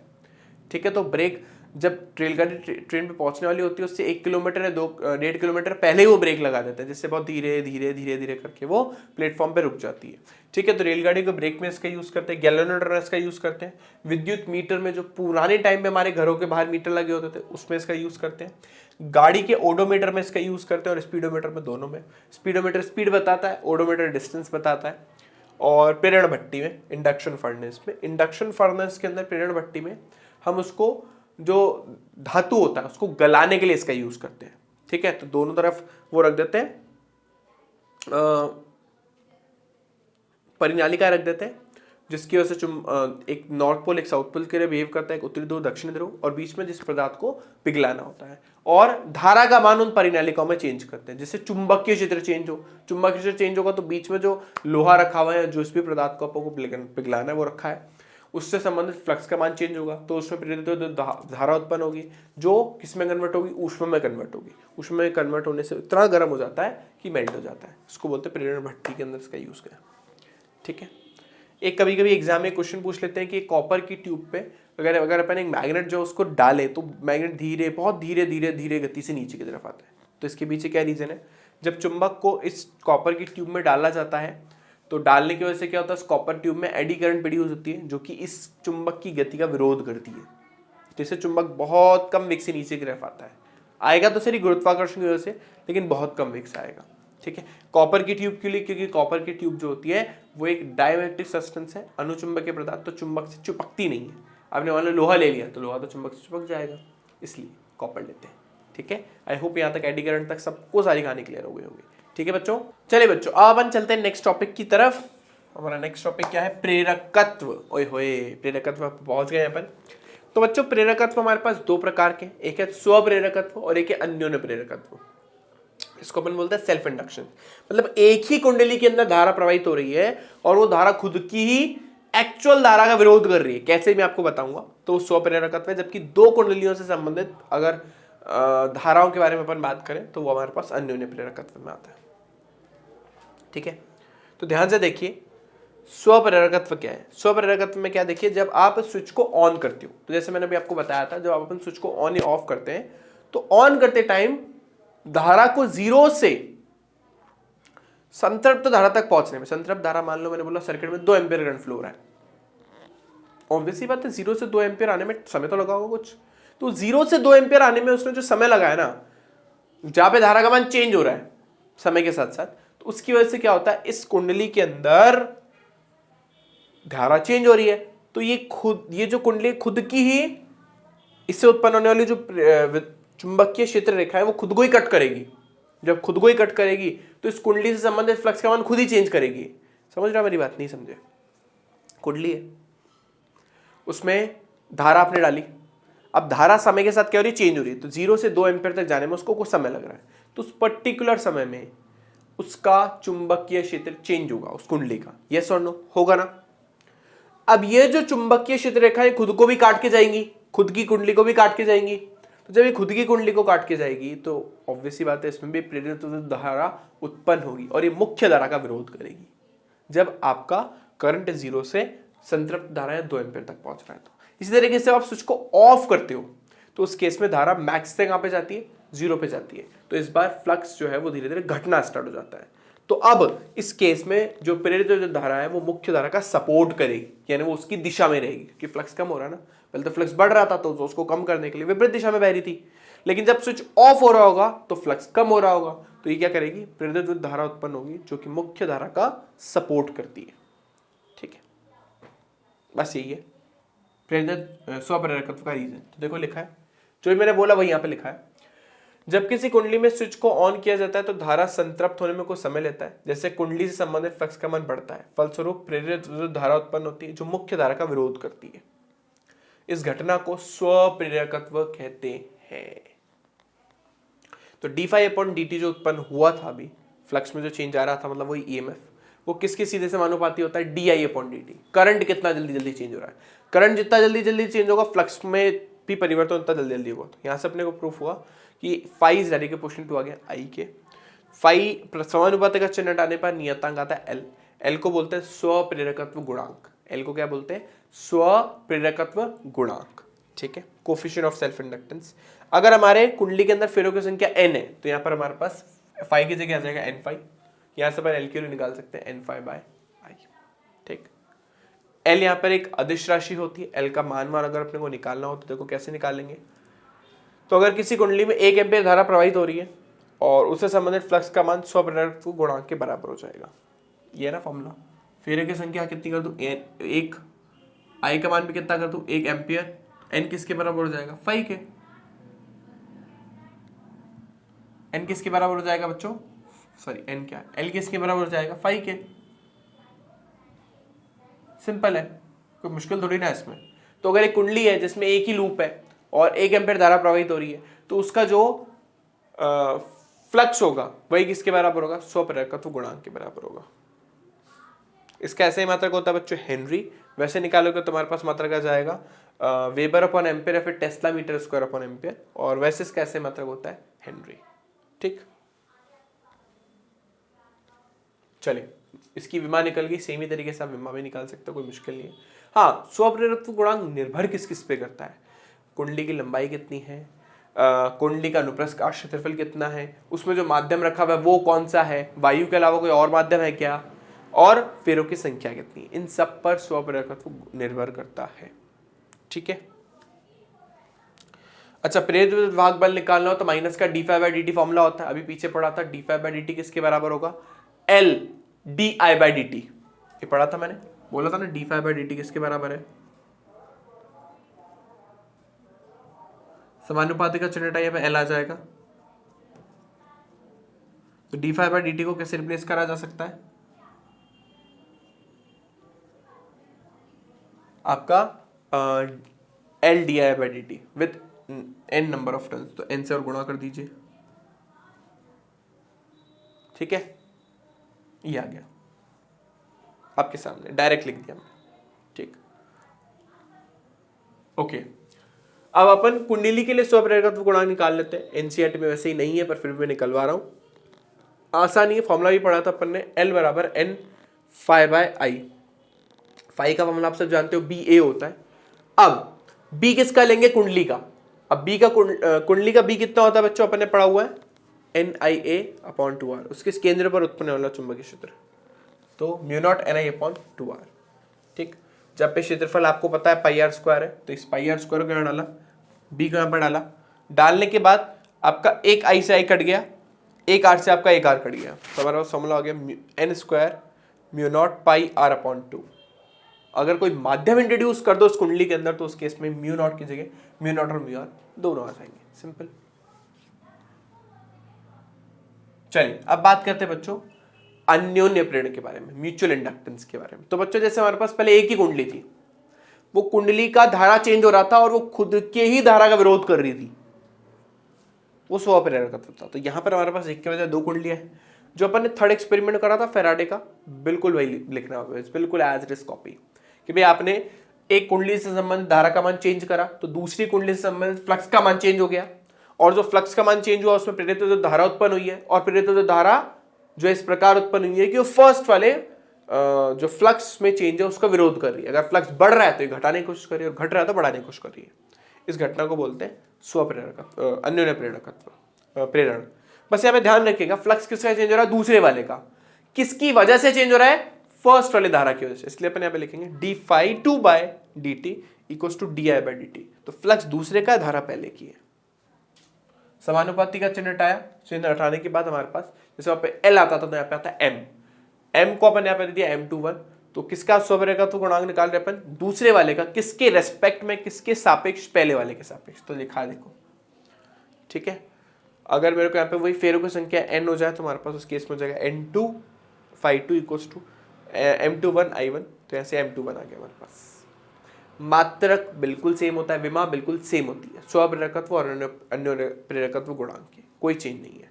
बस एक ही चीज को दिमाग में फिट रखना है, फ्लक्स दूसरे वाले का ले रहा हूं तो धारा पहले वाले के लिए नहीं पड़ेगी। अगर फ्लक्स पहले वाले के ले रहा हूं तो धारा दूसरे वाले के लिए नहीं पड़ेगी, क्योंकि धारा खुद की धारा की वजह से चेंज नहीं आ रहा, दूसरे की धारा की वजह से चेंज आ रहा है। ठीक है। जनरली फ्लक्स को कम करने के लिए अपन कुंडलियों को कुछ इस तरीके से लपेट देते हैं, इसको अपन बोलते हैं समअक्षीय कुंडलियां, इसका एक्सेस कॉमन हो। ठीक है ना। चलिए, इसके अलावा अपन कई जगह माइक्रो एम्पेयर, मिली एम्पेयर भी यूज करते हैं। मिली का मतलब होता है 10⁻³ माइक्रो एम्पियर नहीं, हेनरी। एम्पियर एम्पियर की एडबिट पड़ गई, हेनरी।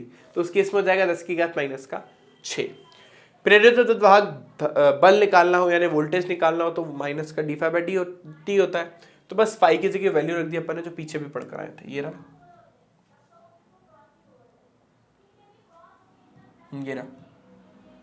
फ्लक्स का मान रख दिया। ये रहा N2 M21 I1, अभी पढ़ा था ना। दूसरे का फ्लक्स निकाल रहे हैं, धारा पहले वाले के लिए, दोनों तरफ फेरों की संख्या से गुणा करो, खत्म। आपके सामने M कांस्टेंट है, बाहर फेंक दिया। ठीक है। और एक किसके अंदर उत्पन्न हो रहा है? दूसरे वाले में। अगर अच्छा पहले वाले में उत्पन्न कराना होता तो फेरे फर्स्ट वाले के लेता, स्वप्रेरकत्व गुणांक पहले वाले का लेता, धारा दूसरे वाले की लेता। अगर ऐसा होता तो, मतलब दोनों में बैटरी लगी होती तो का केस है। चलिए, कुंडली के लिए अन्योन्य प्रेरकत्व निकाल रहे अपन, और बहुत आसान है, ध्यान से देखिएगा। वही सेम बिल्कुल एज इट इज फॉर्मूला है, कोई भी चेंज नहीं है। बस ध्यान रखना, फ्लक्स बस किसका लेना है? दूसरे वाले का, और धारा किसके लेनी है? पहले वाले की। फ्लक्स का फॉर्मूला N2B1 A2 कहां से आया? फ्लक्स का फॉर्मूला कितना होता है? NBA। बस जो दूसरी वाली कुंडली हो किसके चुंबकीय क्षेत्र में रखी हुई? पहले वाले की। तो चुंबकीय क्षेत्र किसका लिया? पहले वाले का। नंबर ऑफ टर्न्स यानी फेरों की संख्या और क्षेत्रफल लिया दूसरे वाले का। क्या आ गया? B1 का मान, पहले वाले की बात कर रहा हूं तो μ0 N1 I1/2R1 उठाया, इसमें पटका। ठीक। अपने को M21 निकालना भी अपन ने पढ़ा था, φ/I होता है। n अपन पहले लिख चुके हैं, इसलिए वापस n लिखने की जरूरत नहीं है। ठीक है। तो यहाँ पर हमारे पास हो गया, रुको, हाँ ठीक है, लिखने की जरूरत नहीं अपन ने, क्योंकि पहले लिख दिया। तो आपका ये नीचे I1 आ रहा था, I1 से आपका I1 कैंसिल हो गया, आपका फॉर्मूला हो गया μ0 N1 N2 A2/2R। वहां पे अपन ने a की भी वैल्यू रख दी थी, इसलिए एक r से r कैंसिल भी हो गया था, और यहाँ पे n² आ रहा था। फॉर्मूला बाकी बिल्कुल सेम है। वहां पे आ रहा था μ0 n² πr/2, क्योंकि r से r कट गया था ना, याद करो, ये r था, ये एक्चुअली a था। तो वैसे n² के देखो कितना आ रहा है, n1 × n2, बाकी सेम ही है। ठीक है। चलिए, कोई माध्यम हो तो μ0 के साथ μr और आ जाएगा। अच्छा, मान लो मुझे ये किसका अपने अन्योन्य प्रेरकत्व को गुणांक निकाला, दूसरे वाले का, किसके रेस्पेक्ट में? पहले वाले के रेस्पेक्ट में। अब हम पहले वाले का वो निकाल रहे हैं, अन्योन्य प्रेरक गुणांक दूसरे वाले के रेस्पेक्ट में, तो कोई चेंज नहीं आएगा, फॉर्मूला बिल्कुल सेम रहेगा। जहां जहां पे आपको 1 दिख रहा है वहां पे 2 रख दो, बस खत्म। 1 की जगह 2, 2 की जगह 1, 2 की जगह 1, 1 की जगह 2, खत्म। इतना सा चेंज है, बाकी कोई चेंज नहीं है। क्लियर? तिरंगा बना दिया मैंने तो उसको।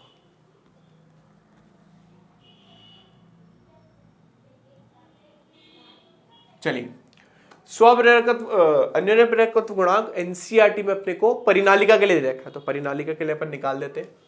तो देखिए सेम ही है, फ्लक्स, बस फ्लक्स चेंज करना। वहां पे मैंने फ्लक्स लिया था म्यू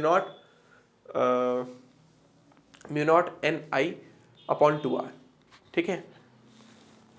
तो यहां पे अपने को चेंज करना पड़ेगा प्लस फ्लक्स का मान। फ्लक्स का मान यहाँ पे हमारे पास होता है म्यू नॉट एन आई, बस दैट्स इट, ठीक है। तो बाकी सब कुछ तो सेम ही हुए। देखो फ्लक्स किसका ले रहा हूं, दूसरे वाले का, तो चुंबक क्षेत्र लिया पहले वाले का, नंबर ऑफ टर्न्स और क्षेत्रफल लिया दूसरे वाले का। चुंबक की क्षेत्र जो पहले वाले का लोगे, क्योंकि वो एक परिनालिका है, तो फॉर्मूला हो जाएगा म्यू नॉट एन आई। देखो वही लगा है, ठीक है। और N1 को लिख दिया अपन ने N1 अपॉन L। इसमें फ्लक्स का मान हमारे पास आ गया N2 mu naught N1 I1 upon L into A2। बस कुछ नहीं करा, ये उठा करके एज का एज यहाँ पे चेप दिया। अपने को M निकालना तो वही 5 अपॉन I करा, I से आपका I कैंसिल हो जाएगा, बाकी फॉर्मूला सेम है, कुछ भी अलग नहीं है, बिल्कुल सेम है। कोई माध्यम आ जाए तो म्यू नॉट के साथ म्यू आर डाल देना। और ये तो अपन ने निकाला 2 का 1 के सापेक्ष, 1 का 2 के सापेक्ष निकालना, तो M12 हो जाएगा। तो जहां जहां पे 1 दिख रहा है वहां पे 2 कर दो, यहाँ पे 2 दिख रहा है 1 1 कर दो। तो यहाँ पे 1 की जगह 2 कर दिया, 2 की जगह 1 कर दिया, 2 की जगह 1 कर दिया, और L की जगह L, खत्म। क्योंकि दोनों की लंबाई हम समान मान के चल रहे हैं, ठीक। चलिए आगे चलते हैं। ओके, इंपॉर्टेंट चीज हमारी आ गई है,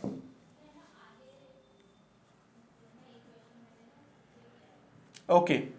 तो कुंडली में चुंबकीय क्षेत्र के रूप में संचित ऊर्जा, जैसे अपने पढ़ा था कि संधारित्र को जब अपन आवेशित करते हैं तो उसके अंदर विद्युत क्षेत्र के रूप में ऊर्जा संचित हो जाती है हमारे पास, जिसका मामला होता है हाफ CV²। वैसे अपन कुंडली के अंदर, कुंडली को अपन आवेशित करते हैं तो उसके अंदर भी चुंबकीय क्षेत्र के रूप में ऊर्जा संचित हो जाती है, जिसका मामला होता है हाफ LI²। जैसे वहां पे हाफ CV² होता था, यहाँ पे हाफ LI² होता है, वही फॉर्मूला ड्राइव करना अपने को, ठीक। देखिए, जब किसी कुंडली से संबंधित फ्लक्स का मान परिवर्तित होता है तो कुंडली में I धारा प्रवाहित करने के लिए बैटरी को कुछ कार्य करना पड़ता है। यही कार्य कुंडली में इस चुंबकीय स्थिर ऊर्जा के रूप में संचित हो जाता है। अगर आप किसी कुंडली से धारा प्रवाहित कर रहे हो DC के थ्रू मान लो, तो प्रॉब्लम ये है कि उसके अंदर स्वप्रेरकत्व की वजह से एक धारा उत्पन्न होगी जो कि मुख्य धारा का अपोज करेगी, तो बैटरी को कुछ एक्स्ट्रा काम करना पड़ेगा। उस बैटरी के एक्स्ट्रा एफर्ट की वजह से उस कुंडली में कुछ स्थितिज ऊर्जा संचित हो जाएगी, जिसको अपन चुंबकीय स्थितिज ऊर्जा बोलते हैं, उसका मान अपन निकाल रहे हैं। तो अब कार्य करने की तरह dW/dt किसकी इक्वल होती है, VI के, ये अपन ने पढ़ा हुआ है। इसमें V का मान भी अपन ने पढ़ा था LdI/dt के इक्वल होता है, तो dt से dt कैंसिल हो गया। dW किसके इक्वल आया, LI/dI, दोनों तरफ करा समाकलन। इसमें बच्चों L होगा वो कांस्टेंट होगा। अच्छा ये कहां से आया, कहां से आया, मैंने ऑलरेडी साइड में लिखा हुआ, देखो ये रहा। V होता है dW/dQ, dQ को आप उधर लेके जाओ, dQ/dt जो होता है वो I के इक्वल होता है। तो या तो dQ का मान निकालो या तो फिर dQ को उधर ले जा करके dt से दोनों तरफ भाग दे दो, चॉइस इज योर्स, ठीक है। तो dQ का मान हमारे पास मैंने निकाल दिया, यहाँ पे IDT, कुछ भी कर सकते हो।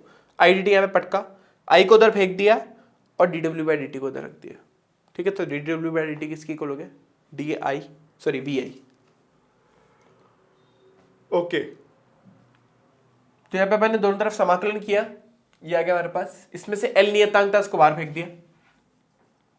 हमने समाकलन करा IDI, I का DI के सापेक्ष, 0 से I तक का समाकलन कर रहे हैं अपन। I का समाकलन हो जाएगा I²/2, इसमें 2 को बाहर फेंक दो, सबसे पहले उच्च सीमा फिर निम्न सीमा, तो फॉर्मूला आ गया LI²/2, ठीक है। यदि हम LI² की तुलना हाफ MV² से करें तो वो था हमारे पास क्लासिकल फिजिक्स। तो क्लासिकल फिजिक्स का जो द्रव्यमान था वो इलेक्ट्रोडायनेमिक में L के बराबर होता है। ये भी उसमें पूछा जाता है MCQ में कि क्लासिकल फिजिक्स के अंदर जो द्रव्यमान है वो इलेक्ट्रोडायनेमिक में कौन रिप्लेस करता था, उसको रिप्लेस करता है स्वप्रेरकत्व गुणांक L, ठीक है, ध्यान रखिएगा ये। अगर हम दोनों फॉर्मूले को कंपेयर करें तो हमें पता पड़ जाएगा। चलो बच्चों अपन चलते हैं अपन सबसे लास्ट टॉपिक के ऊपर, और लास्ट टॉपिक है हमारे पास एसी जनरेटर। अब एसी जनरेटर क्या होता है बच्चों, एक जो आपके घर के अंदर जो एसी करंट आ रही है वो कहीं ना कहीं से प्रोड्यूस हो रही होगी ना, तो क्या है हमारे पास जो बड़े बड़े पावर प्लांट होते हैं वहां पे बड़े बड़े जनरेटर लगे हुए होते हैं, वहां पे बड़े बड़े टर्बाइनों के थ्रू, अलग अलग मैकेनिज्म के थ्रू, इंडिया में सबसे ज्यादा इलेक्ट्रिसिटी कोयले को जला करके उत्पन्न की जाती है। उससे उन टर्बाइनों को घुमाया जाता है, टर्बाइनों को घुमा करके उसको इलेक्ट्रिसिटी में कन्वर्ट किया जाता है, विद्युत धारा में कन्वर्ट किया जाता है। तो उस एसी जनरेटर का कॉन्सेप्ट या प्रिंसिपल अपन पढ़ने वाले हैं। ठीक है, जैसे तुम्हारा पंखा है, अब अगर इस पंखे को उल्टा घुमाने लग जाओ तो इलेक्ट्रिसिटी प्रोड्यूस कर लेगा, लेकिन इस पंखे को उतनी ही स्पीड से घुमाना पड़ेगा जितनी स्पीड से ये नॉर्मल इलेक्ट्रिसिटी से चलता है, तो बहुत मुश्किल होता है ना। चलिए, तो जनरेटर एक ऐसा यंत्र होता है जो यांत्रिक ऊर्जा को विद्युत ऊर्जा में कन्वर्ट करने का काम करता है। यहां पर एसी करंट क्या होता है मैं आपको थोड़ा सा बता देता हूं। एसी करंट वो होता है जिसका मान और दिशा समय के साथ साथ बार बार चेंज होता है, मतलब जिसका फेज कांस्टेंट नहीं होता। जैसे हमारे घरों में जो इलेक्ट्रिसिटी आती है उसमें कोई पॉजिटिव और नेगेटिव एमएल नहीं होता, उसमें एक को अपन फेज एक को न्यूट्रल बोलते हैं। तो अगर हम मान लो स्विच को, मतलब अगर हमारे जो 2 पिन उसको सीधा लगाते हैं उल्टा करके लगाते हैं तो क्या फर्क पड़ना है, कोई चेंज नहीं होता, कोई फर्क नहीं पड़ता, सेम ही रहता है। तो इसका मतलब एसी के अंदर ना तो पॉजिटिव होता ना मतलब नेगेटिव होता है, इसका मान जो होता है वो समय के साथ साथ बार बार चेंज होता रहता है, साथ साथ दिशा भी बार बार चेंज होती रहती है। तो घरों में आने वाली धारा जिसका परिमाण और दिशा समय के साथ साथ बदलते रहते हैं, जैसे हमारे घरों में 220 से 240 वॉट आता है 50 हर्ट्ज की आवृत्ति पर। तो 50 हर्ट्ज समय क्या बता रहा है, एक सेकेंड में मान लो ये दो वो है ना, मतलब सॉकेट जो होता है इसके 2 टर्मिनल है, एक ये वाला एक ये वाला, 2 पिन डालते हैं ना आप, तो एक सेकेंड में ये पॉजिटिव 50 बार पॉजिटिव बन जाएगा और 50 बार नेगेटिव बन जाएगा। समझ रहे हो मेरी बात, ये है इसका मतलब 50 हर्ट्ज का मतलब आपका, अभी मैं आपको बताऊंगा, तो टरबाइन जो घुमा रहे ना उसको एक सेकंड में 50 बार घुमाना पड़ेगा। मतलब इस पंखे को मैं एक सेकंड में 50 बार घुमा दूं तो उल्टा हो जाएगा, ये मेरे को विद्युत धारा देने लग जाएगा, एसी प्रोड्यूस कर दूंगा मैं।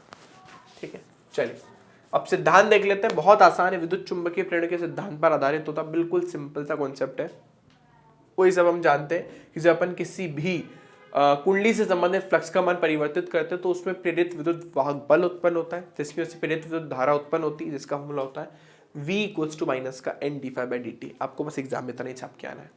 अच्छा, संरचना के बारे में बात करते हो तो इसकी संरचना के अंदर हमारे पास सबसे पहले होगी एक आयताकार कुंडली, नर्म लोहे की बनी आयताकार कुंडली, जिसके ऊपर अपन तार लपेटते हैं, विद्युत रोधी तांबे का तार लपेटते हैं पास, और इसके दोनों तरफ होते चुंबक, जो कि चुंबकीय क्षेत्र उत्पन्न करने का काम करते हैं। अच्छा, जो लोहे का तार है आपको जो दिख रहा है ना आयताकार तार, ये आयताकार तार जो होता है इसको अपन आर्मेचर बोलते हैं।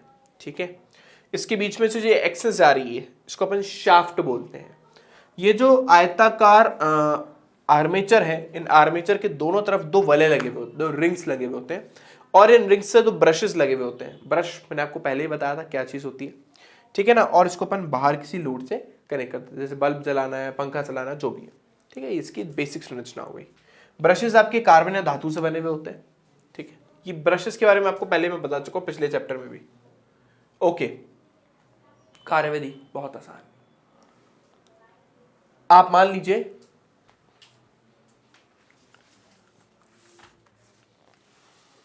पहले वाले वन शॉट में बताया था, मान लीजिए कि आपके पास एक आयताकार कुंडली है, ऐसे रखी हुई, बहुत सारी चुंबकीय रेखा इस पे से कट करके जा रही है, मतलब फ्लक्स बहुत ज्यादा है, लेकिन फ्लक्स नियत है, और फ्लक्स नियत है तो कोई विद्युत धारा उत्पन्न नहीं कर सकता अभी।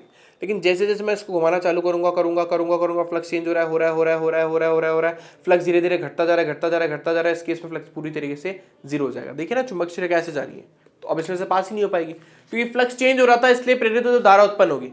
फिर वापस देखिए यहाँ तक पहुंच गया, फिर धीरे धीरे वापस फ्लक्स बढ़ रहा है, फिर मैक्सिमम हो गया। फिर वापस धीरे धीरे घुमाया, फ्लक्स धीरे धीरे कम हुआ, 0 हो गया। तो इस तरीके से आप इस क्या बोलते हैं, इस तरीके से आर्मेचर को घुमाते हो, तो आर्मेचर को घुमाने से क्या होता है, फ्लक्स धीरे धीरे, जैसे इस केस में तो फ्लक्स मैक्सिमम है, इस केस में धीरे धीरे कम हुआ, इस केस में फ्लक्स 0 हो गया, फिर धीरे धीरे वापस बढ़ने लग गया। तो बेसिकली फ्लक्स जो है वो समय के साथ साथ चेंज हो रहा है। तो जैसे जैसे फ्लक्स समय के साथ चेंज होगा वैसे वैसे उसमें प्रेरित विद्युत वाहक बल एवं प्रेरित विद्युत धारा उत्पन्न होने वाली है। ठीक है, तो बस उसी प्रिंसिपल को अपने को पे लिखना है। फ्लक्स का फॉर्मूला होता है NBA cos theta. Maximum flux के लिए थीटा का मान आप 0 डिग्री रख दो तो आ जाएगा NBA, राइट। अच्छा, अब निकालते हैं अपन यहाँ पे कोणीय वेग। कोणीय वेग कैसे निकलेगा? कोणीय वेग होता है जो ओमेगा इक्वल्स टू होता है थीटा बाय टी। ठीक, तो यहां से आप थीटा जो है उसको लिख दो ओमेगा इंटू टी। हम मान के चलते हैं कि हमारा आर्मेचर ओमेगा कोणीय वेग से घूम रहा है। जैसे मैंने बोला पंखा 50 चक्कर प्रति सेकंड घूम रहा है, तो उसको अपन बोलेंगे 50 आरपीएम, एक मिनट में 50 बार घूमना, तो ओमेगा की वैल्यू होगी 50 आरपीएम। ठीक है ना, उसको अपन रेडियन पर सेकंड में भी कन्वर्ट कर सकते हैं। ओके, ये है मेन इसका principle. v is equal to D minus का D five by D T. Formula होता है NBA cos थीटा, बस थीटा की जगह अपन ने क्या लिख दिया? Omega T. उसको आप पटका, क्योंकि यहाँ पे अवकलन t के सापेक्ष करना है। ठीक है, तो इसमें से NBA कांस्टेंट है, उसको बाहर फेंक दिया अपन ने। cos ओमेगा टी का अवकलन करना है, पहले ही बता रखा है cos का अवकलन होता है sin omega T with negative sign. और ओमेगा टी के साथ जो भी लिखा उसको एक बार बाहर और लिख दो। जैसे मैंने आपको बता रखा है ना,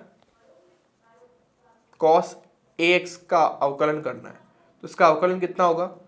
माइनस का साइन ax तो लिखना ही है, और x के साथ जो लिखा है उसको और लिख दो, जो कि a है उसको यहाँ पे लिख दो। ठीक है ना, तो सेम चीज ओमेगा टी के साथ ओमेगा था, उसको और बाहर पटक दिया अपन ने। ये आ गया तुम्हारे पास v का मान। इसमें से NBA ओमेगा को साथ रख दिया, माइनस माइनस प्लस हो गया। इस पूरे NBA ओमेगा को अपन बोलते हैं V नॉट, इसका अधिकतम मान। कहाँ गया? हाँ, तो V के अधिकतम मान के लिए आपको पता है साइन ओमेगा टी का मान 1 होना चाहिए, तो उस केस में NBA ओमेगा आ जाएगा इसका अधिकतम मान, क्योंकि फॉर्मूला आ रहा था NBA साइन ओमेगा टी। तो अगर 1 हो जाएगा तो उस केस में अधिकतम मान हो जाएगा V का NBA ओमेगा।